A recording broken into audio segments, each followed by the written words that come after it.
¿Qué onda? ¿Cómo están? Como siempre es un gusto volver a estar enfrente de ustedes y poder hablar de cine, sobre todo después de tanto tiempo. En esta ocasión vamos a hablar sobre Batman contra Superman y este video se va a dividir en dos partes. La primera, como siempre, es una reseña con una calificación, pero no contiene spoilers, así que puedes verla sin preocuparte si no has visto la película. La segunda parte, al final del video, es una crítica un poco más especializada, pero contiene spoilers. Si no has visto la película, puedes ver la primera parte y regresar después a ver la segunda. Y si ya viste la película y quieres saltarte directamente a la segunda parte del video, puedes darle clic al botón que te voy a dejar aquí a un lado.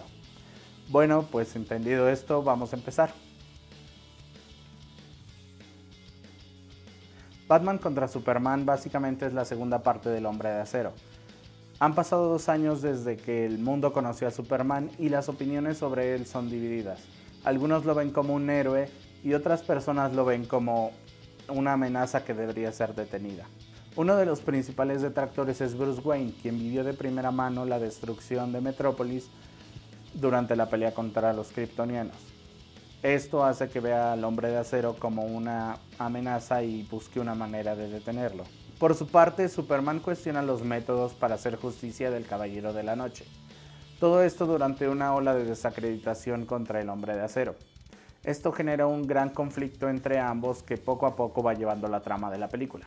La película está dirigida por Zack Snyder y en el elenco podemos encontrar a Ben Affleck en el papel de Bruce Wayne, a Henry Cavill en el papel de Superman, Jesse Eisenberg como Lex Luthor, Gal Gadot como Wonder Woman y repitiendo su papel Amy Adams en el papel de Lois Lane.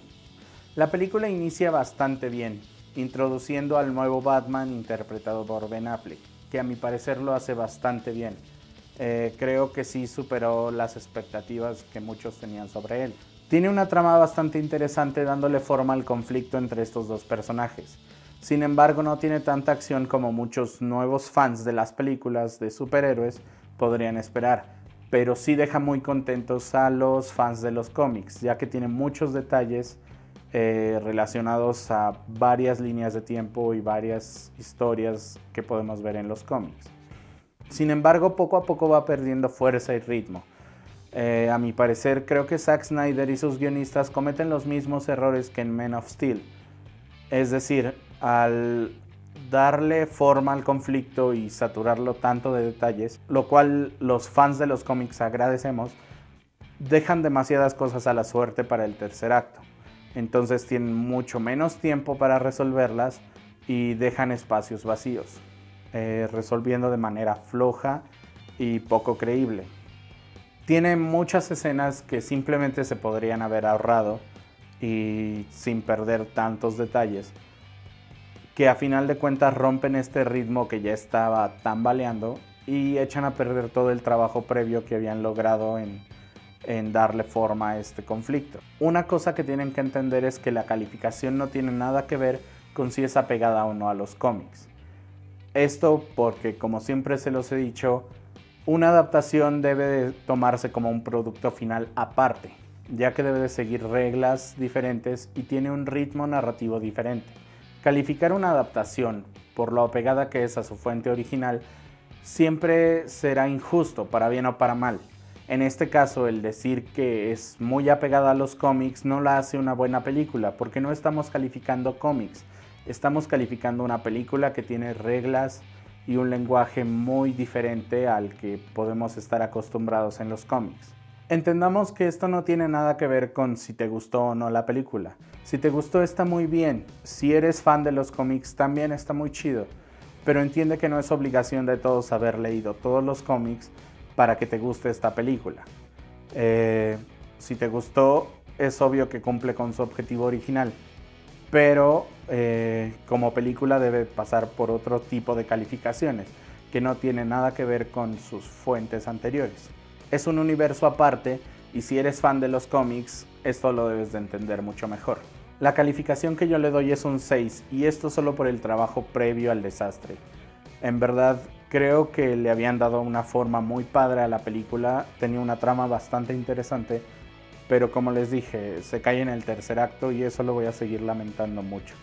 Bueno, pues vamos con la segunda parte del video, que como les dije contiene spoilers, así que si no has visto la película tal vez sea bueno que detengas el video aquí. Si no te importa o si ya viste la película, pues nos vemos del otro lado. Bienvenidos a la segunda parte del video. Como les dije, esta parte contiene spoilers, así que si no han visto la película, están aquí bajo su propio riesgo. Como les decía en la primera parte, siento que Zack Snyder y sus guionistas cometen los mismos errores que en Man of Steel.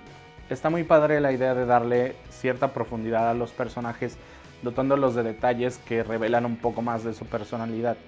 Sin embargo, siento que está mal ejecutada, ya que toman demasiado tiempo dándole profundidad a estos detalles que se olvidan de la línea principal de la película y terminan resolviendo cosas de manera floja o poco creíble, y con muchas cosas que quedan sin explicar. Y como siempre les he dicho, son cosas que no se tienen que explicar con palabras, que es una cosa que hacen mucho en Man of Steel, y aún así dejan huecos. Por citar un ejemplo, en Man of Steel de repente acaban de conocer a los kryptonianos y ya tienen un experto que conoce varias cosas y qué es lo que están haciendo. Y luego terminan explicando otra vez la historia de cómo se destruyó Krypton, cuando nosotros ya lo vimos, no necesitamos volver a escucharlo. En esta película, si bien se libran un poco de eso de estar explicando con palabras, creo que dejan bastantes huecos por haber perdido tiempo en esta creación del conflicto entre Batman contra Superman.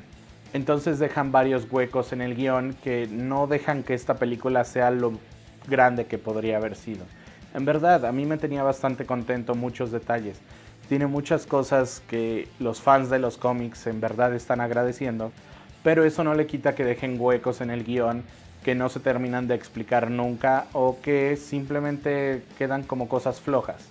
Y yo sé que muchos van a decir que igual y estas cosas se explican en la versión extendida de la película, pero entiendan que eso no tiene nada que ver. La película se tiene que calificar tal cual está en el cine. Es como si ustedes entregaran una tarea y al momento en el que el profesor les cuestionara sobre algún detalle, ustedes dijeran, también lo escribí, pero no quise ponerlo en la versión final.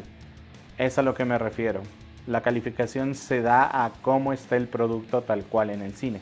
Creo que el más grande detalle que queda flojo y que en lo personal a mí es el que más me molestó, es también un poco el más subjetivo. A este detalle lo llamaremos Mi mamá se llama Marta. Tengo que reconocer que podríamos decir que está justificado de alguna forma en el guión, ya que desde el principio lo primero que llegamos a escuchar es el nombre de la mamá de Bruce Wayne, y durante toda la película vemos suficientes secuencias sobre el peso que tiene la pérdida de sus padres sobre el personaje. Sin embargo, no creo que sea lo suficientemente sustentable para detener un conflicto al cual le has dedicado 2 horas de película y que en tu historia lleva más de 2 años.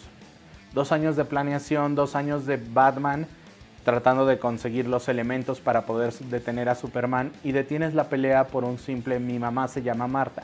Y no solo eso, 5 minutos después tienes un diálogo de soy amigo de su hijo, lo sospeché por la capa. Todo esto sin mencionar que al principio de la pelea Superman ya sabe lo que está pasando, que todo ha sido un plan del Lex Luthor y que necesita la ayuda de Batman para rescatar a su madre. Sin embargo, no detiene la pelea hasta verse superado por el murciélago. Todo esto lo convierte en una especie de comedia de situación, donde uno de los personajes ya sabe lo que está pasando, pero deja que ocurran las cosas y terminamos con una cosa completamente irracional. Otro de los detalles que traiciona tu trabajo previo, así como la creación de personaje, es lo que ocurre con Batman. Acabas de entregarnos a uno de los mejores Batman que hemos visto en la pantalla grande, que cumple con todas las características del personaje, no solo de fuerza, sino como de intelecto.